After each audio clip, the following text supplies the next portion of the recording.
السلام عليكم. لا تنسوا الاعجاب بالفيديو والاشتراك في القناة تشجيعا لنا لنستمر بنشر المزيد إن شاء الله.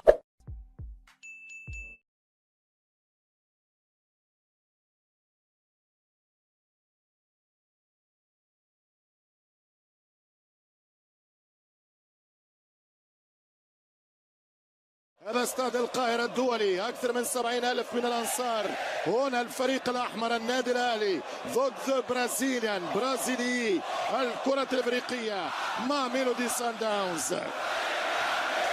هكذا هي الأجواء وهكذا هي حماسة الجمهور الأهلاوي من أجل نجمة جديدة ومن أجل اقتراب آخر من نهاية عدد 18 في تاريخ الفريق الأحمر. ميلودي سان داونز ضيف القاهرة من جديد لحراسة المرمى ويليامز، على اليمين موداو، على اليسار موديبا، 20 كيكانا، 5 ليبوسا، 4 موكوينا الكابتن، 10 لوكاس ريبيرو، 11 أليندي، 17 ماثيوز، رقم 26 أدامز، ورقم 9 أرتور ساليس البرازيلي بديل بيتر تشالولولي. لقاء الذهاب بنفس التشكيلة لصالح الأهلي على الترجي. يمشي التسديدة الأولى ولكن بعيدة الكرة من مروان عطية. ربع ساعة انطلقت 7-0. ترجع كرة لفريق النادي الأهلي منقاتل في مرمى بيراميدز، ثم مصطفى العشري عادة من الفنان المصري. يمشي رامي يلعب على 1-2، يمشي في على باباني 2-1 على مانياما الكونغو.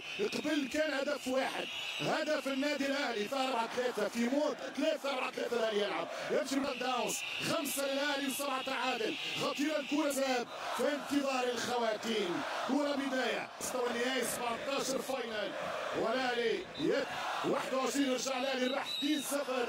وفي اخر مرتين في مصر حصل التعادل 2-2 في دوري المجموعات لحساب رابطة الأبطال عام 23، وفي نفس السنة في السوبر ليج أفريكان سوبر ليج اللي ربحها سان داونز. اللقاء خلص 0-0. أتمنى أن تكون عربية مصرية للأهلي.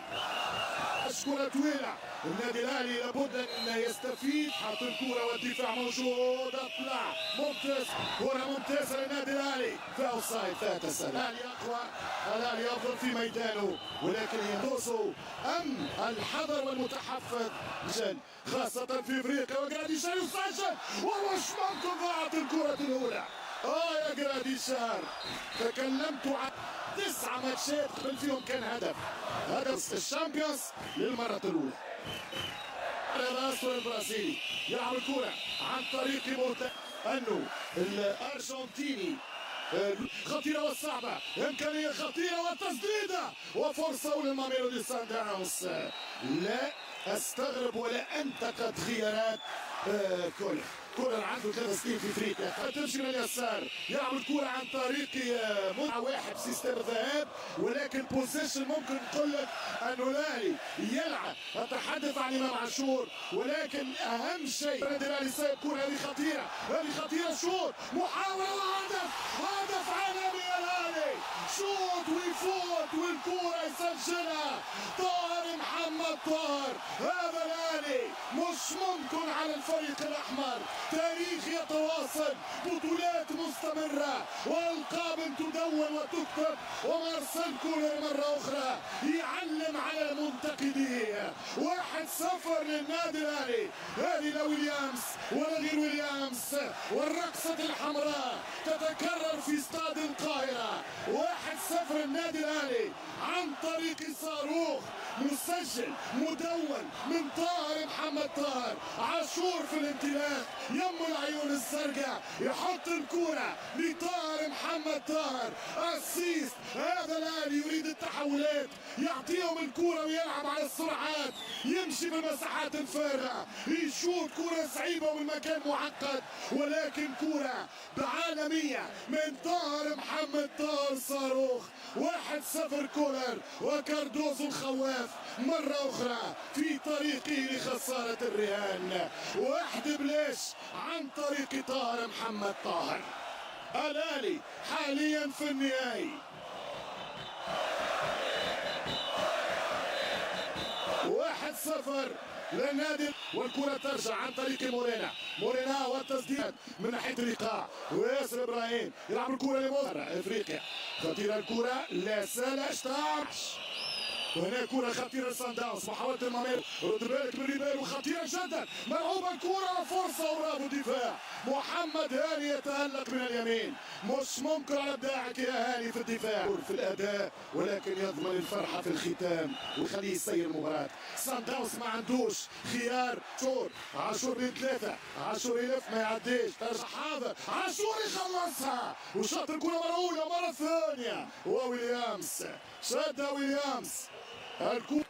لقب الكاف لن يفلت من بركان، ولا محاولة من جرادي شاراوت.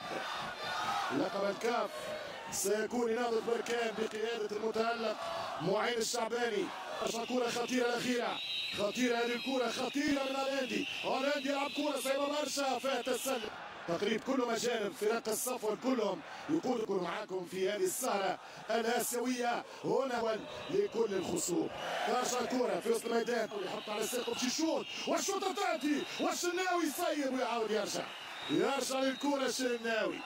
5 دقائق لعب في الشوط الثاني، اول 1-2 تمشي الصعبه لفريق الماميلودي في منطقه الجزاء. اليوم هنا صعبه جدا، خطيره، وكره خطيره لفريق الماميلودي. الاهلي والتنقلات الممكنه، خطيره الكره، خطيره الكره، مش ممكن، فرصه كبيره ضيعها ماميلودي سان داونز، خرج منها سلامات من الشعره من العجين. نادي الاهلي بيعجوبه الحقيقه، مش ممكن على كوره وفرصه سريعه وسام ابو علي، بينما هنا ركنيه خطيره وفرصه كبيره لسان داونز، فرصه كبيره لماميلودي سان داونز، المطالبه بركنيه واخرها ضربه مرمى.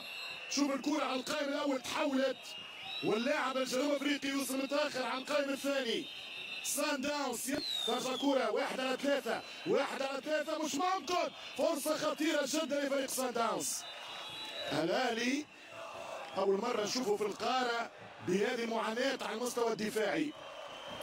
النتيجة توبي وحكمة الفار الرواندية تنادي على دحان بيدا في اللقطة الأخيرة، بالتالي الحكم الآن يتخذ القرار. يقوم بهذا شيء خطيرة جدا، ملعوبة، والحارس الشناوي يفشل في كرة التعادل، مش ممكن ضيعها، فرصة كبيرة عن طريق زواني، ممتاز افريقيا في اخر السنوات، خطيرة، والفرصة والحارس للنادي الاهلي ياسر، او اكيدات الاهلي يلزم يحسمها، وفرصة للثاني، ومش ممكن ضاعت كرة القاضي، كرة الهدف القاضي على احلام سان داونز. طاهر كان امام الثنائي، شوف الكرة طويلة، التوزيع منطقة الجزاء خطير، حذاري وهدف التعادل، وهدف التعادل من راينرز، هدف التعادل لراينرز في الدقيقة 90. سان داونز يسجل هدف قاتل، كانت مبالغة.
شكرا يا شيخ يوسف، شكرا.